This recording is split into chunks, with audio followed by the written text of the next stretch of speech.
Hey guys, Dr. Justin Marchegiani here. Today we're going to be talking about testosterone in women. Is testosterone in women important? We're going to dive into that today. Before we do, please smash the like button. Make sure you sub and hit the bell so you get notifications. Love to see your comments down below. So testosterone is one of these hormones in women that is a forgotten hormone. People don't know, but testosterone, it's actually the most predominant hormone in the female body by like 3 to 4x. People don't know this, right? They think, oh, it's got to be estrogen, it's got to be progesterone. It's actually not true. You're going to see testosterone on average. It's about 3 to 5 times, 3-ish higher in most women. You think it's testosterone is a male hormone, right? It is, right? Men have about 10 times more testosterone than women do, but testosterone is still the predominant hormone in women. When you test testosterone on the actual blood test, I'll pull one up here in a minute. You're going to see testosterone is typically tested in nanograms, and you'll see some of the other hormones tested in picograms. So nanogram is essentially decimal place and then 9 zeros or 9 places, right? So 0, 0, 0, 0, 0, 0, 0, 0, 0, and then whatever the number is. So the 9th number is nano. The 12th number will be pico. So when you look at some of the estrogens, you'll see picograms. So estrogen looks like a bigger number. It'll be like 100, 150, but it's in picograms. So you got to move the decimal place to the 3 places to the left, so it ends up being a 0.0, 0.15, whatever. So it's a number that's much, much smaller. In progesterone, you'll typically see it, in the luteal phase, like around 15, but a good testosterone in the luteal phase will be twice that, right? So typically in progesterone, you may see 2, 3, 4 during the month outside of luteal phase. So testosterone you'll see is exponentially higher. Pull up a sample lab test so you can see. So here's your estradiol right here. Picograms per ml. To convert that into nanograms, you move it to the right or to the left 3 times, so it's 0.169. You go look at progesterone, right? That's nanograms per ml.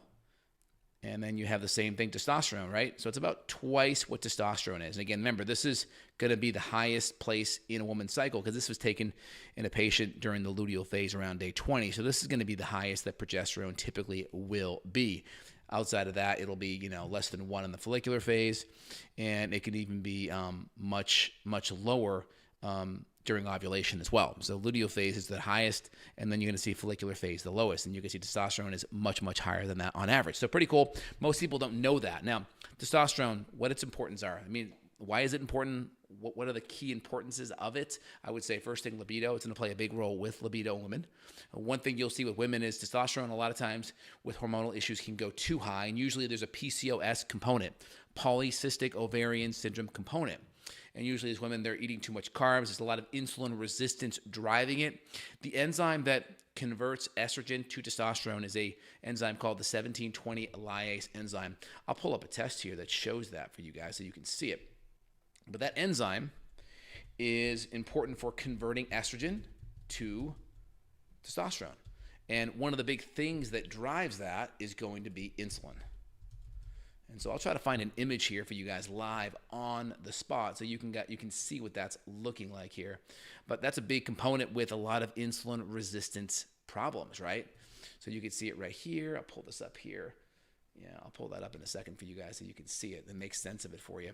But that's a big deal, right? Because a lot of women, too much carbohydrate, too much processed food, maybe too much carbs in general. The more processed you get, the more insulin surges you get. The more insulin you surge, you create this reactive hypoglycemic roller coaster that most women sit on all day long, right? Too much carbohydrate, blood sugar goes up, insulin surges up, brings it back down, cortisol and adrenaline pick it back up. So it's this blood sugar up, insulin down, cortisol, adrenaline brings it back up, more cravings when it's low, more carbs, more sugar, more insulin, and this blood sugar goes up and down throughout the entire day.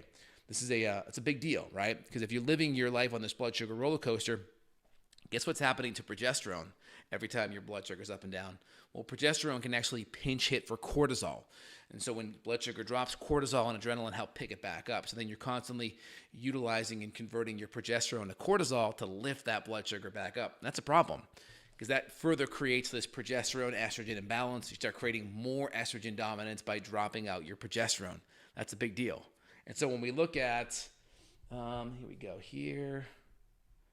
I'll pull that here so you guys can see that. That'll be helpful for you.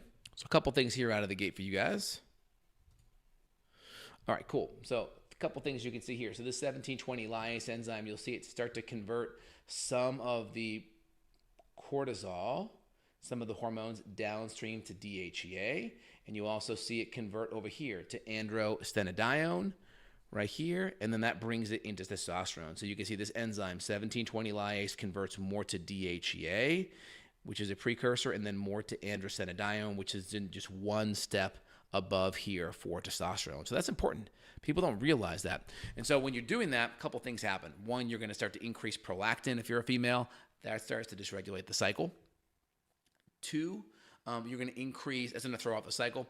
And two, it's going to also start to disrupt dopamine, right? Because the more stressed you are, the more inflamed you are, dopamine starts to go down because you're converting dopamine to adrenaline to deal with all the stress, deal with the inflammation. And dopamine, it's a gas pedal inhibitor on prolactin as well.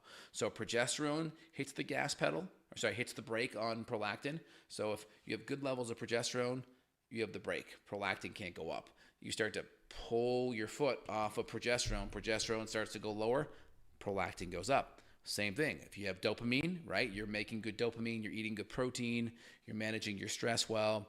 Now you're starting to become stressed. Now you're converting dopamine downstream to adrenaline. Guess what happens to prolactin? Dopamine's also a brake on prolactin. Pull your foot off the brake pedal, prolactin starts to go up. So now you start to have cycle dysregulation.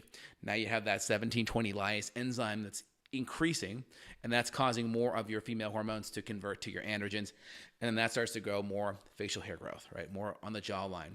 You're going to start to see more acne because insulin and androgens also increase sebum production on the skin.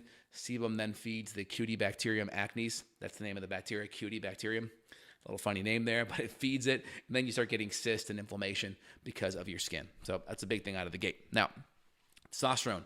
Important for muscle mass, important for recovery, very important in men in the frontal cortex for motivation, women as well. If you go read Dr. Jonathan Gray's book, Men Are From Mars, Women Are From Venus, he talks about how men and women deal with stress, that the high levels of cortisol buffer the stress response in men. So I imagine it works similarly if you have good levels of testosterone in women, healthy, not like male levels, but levels that are going to be healthy. That is going to allow you to have a better buffer for stress. A lot of motivation kind of centers in the frontal cortex have testosterone receptors. So motivation, really, really important with testosterone. I would say recovery as well. A couple things. Testosterone at a healthy level, like 75. Let me look here. I'll give you the exact level. But once you start getting testosterone in the upper, let me pull this one up here so you guys can see it again. I'll pull that up there for you guys. So we start getting testosterone in the level of, so you can see here, a lot of times on the bioidentical side, they'll start to put testosterone. So the high end of the range is 45. If they're doing pellets or even, let's say, gels, they'll start to increase testosterone 75, 80, 100. You got to be careful. I don't like to do it too much above the actual reference range. But once you get into the top part of the reference range, there's actually beneficial effects on reducing breast cancer. So testosterone does have some good benefits. Cancer reduction in breast cancer starts around 100. Typically, you don't ever want to go 250. The problem is I see a lot of guys at 250. So putting a female at a low level of a guy, I got a problem. I like to keep hormones within the natural functional range. Just keep it at the top. And I also like to look at the free fraction. This patient's kind of mid-range. They could be a little bit higher. But when we test testosterone, I like to do LCMS, which is a liquid chromatography mass spectrometry. The typical enzymatic ones, the MS version. This is an enzyme-based one. It's okay. If you're giving bioidenticals, it's good to run the LCMS, a little bit more accurate. But you can see here, in that the top part of the reference range, 40, 50, a lot of the conventional people will get into 80, 90 because of the breast cancer reduction risk. Again, I saw a patient today on a pellet, and she's sitting around 500 to 750, and 750 is higher than 80 to 90% of guys I see. And this person's seeing a kind of more natural, functional, or natural kind of MD person. But it's very easy for MDs to even use hormones at a level that I consider to be too high, way outside of the physiological reference range for a woman, even at a good range for a guy. And they're doing these things because they're using hormones to make people feel good. They're using hormones like supplements. Hormones should be used at reasonable low levels within the physiological reference range. And if someone's younger, you want to get their body and their glandular system to make more hormones on their own. It makes sense if someone's menopausal, Guys in his 50s, you get their diet right, their exercise right, their sleep right, they're eating good, they're breaking their protein down, using some herbs, and you're still in that bottom half of the reference range. Okay, fine. Let's come in with lower dose levels and figure out the best way to get that up naturally. The problem with a lot of people using testosterone therapies, my opinion, they're just getting lazy. They're doing pellets or they're doing injections once a week. The problem with those things, if you measure someone every week, their levels are going to start like this. We'll start high on a pellet, and then every month they go down literally 10%. I could pull up studies on this. You'll see month 1, month 2, like a 10% drop each month. The problem with that, it's convenient if you're the doctor. Put a pellet in someone's butt, it's done, come back in 4 months. But from a day in, day out standpoint, I want my levels on day 1 to be the same as day 120. And you have a hard time doing that when it's a pellet. So if you're a female, maybe doing a cream is a good idea, or a troche is a good idea. Or if you're going to do an injection, I like to do the smallest amount I possibly can. With my guys, I'll try to have them inject every other day if they're going to do testosterone, or there's other products out there like Testo, which is a sinus spray where you can kind of mimic the natural production. So the average guy is going to make about 6 to 10 milligrams of testosterone a day. You can come in there and do 2 milligrams 3 times a day and just kind of mimic that naturally and never give a large enough bolus to disrupt LH and FSH.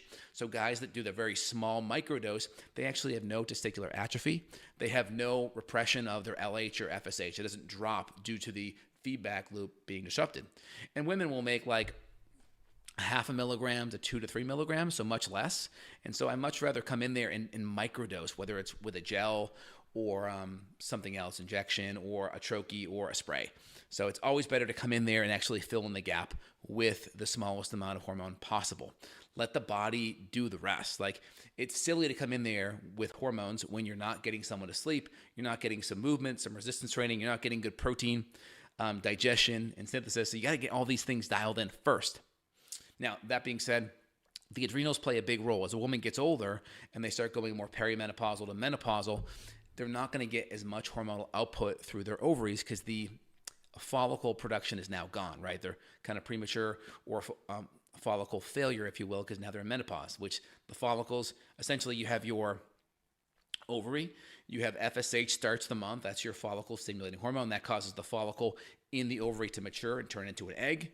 That egg pops out, increase as the egg pops up, estradiol increases, LH increases, LH increases, progesterone increases. So you have this rise in FSH, followed by a rise in estradiol, followed by a rise in LH, and then LH causes progesterone to come up. So you have this estrogen increase, followed by a progesterone increase, and kind of where that it meets is where ovulation happens.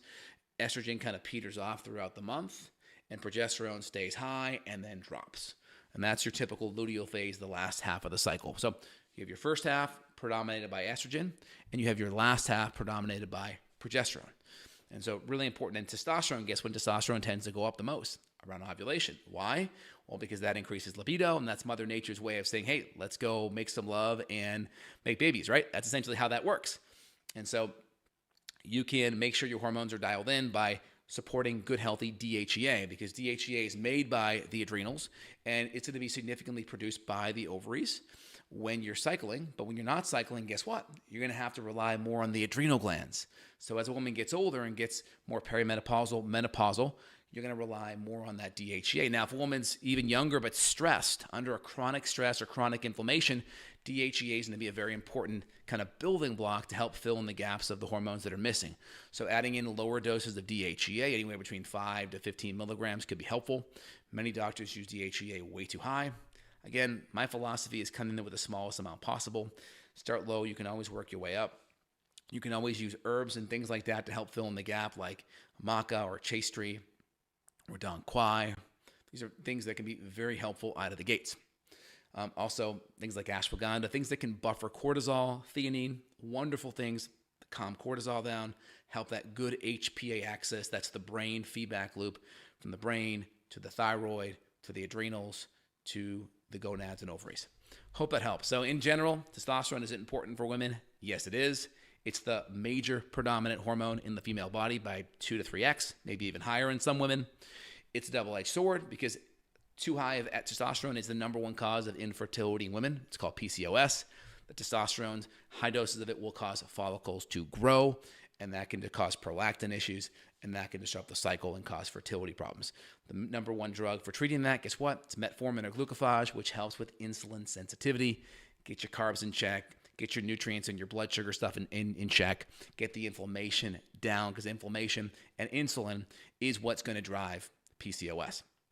The hair growth, the muscle mass, which is good in a woman. You don't have as much as a guy. You're still 10x away, so you're never going to get overly jacked unless you're supplementing additional testosterone, and you won't even get the vocal cord hypertrophy, because you're not going to, the deepening, because you have to be testosterone-wise up to 250 and up to have that kind of stuff, right? That's what guys have, but they're 10x higher than the average woman. So hope that makes sense out of the gates. A lot of benefits in mood, memory, buffering, stress resiliency, muscle, and libido.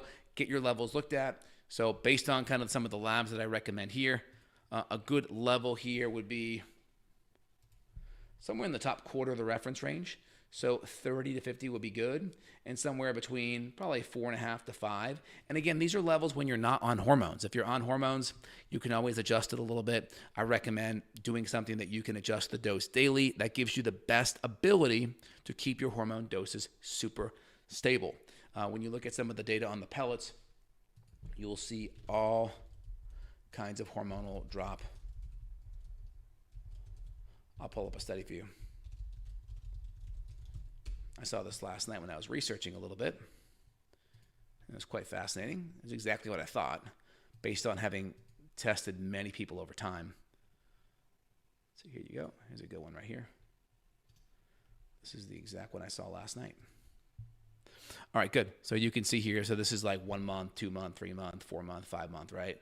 And then you can see testosterone levels, and you can see, look at, you're going from 750 to 6 to 450. So you can see that general, let's say about 10% drop per month based on month 1, month 2, month 3. So, this is why, and again, I'm not sure the pellet numbers, but what I'm looking at is just month 1, month 2, how that drops. And so I'd rather have that line be relatively straight. That allows you to feel good, better mood, better energy, better focus, better muscle, healthier libido as well. All right, guys, it's Dr. J here. I hope you enjoyed today's video. If you did, please let me know. If you want to dive in, if you need more support on your hormones, either male or female hormones, you have menopause or PMS or any cycling issues or fertility issues, there'll be a link down below if you want to reach out and dive in. Happy to answer your questions or get you in for functional medicine consult support worldwide if you need that. If you enjoyed, put your comments down below. Love to see it. Give me a like and share and bell for notifications. All right, guys, have an awesome day. Take care, y'all. Bye.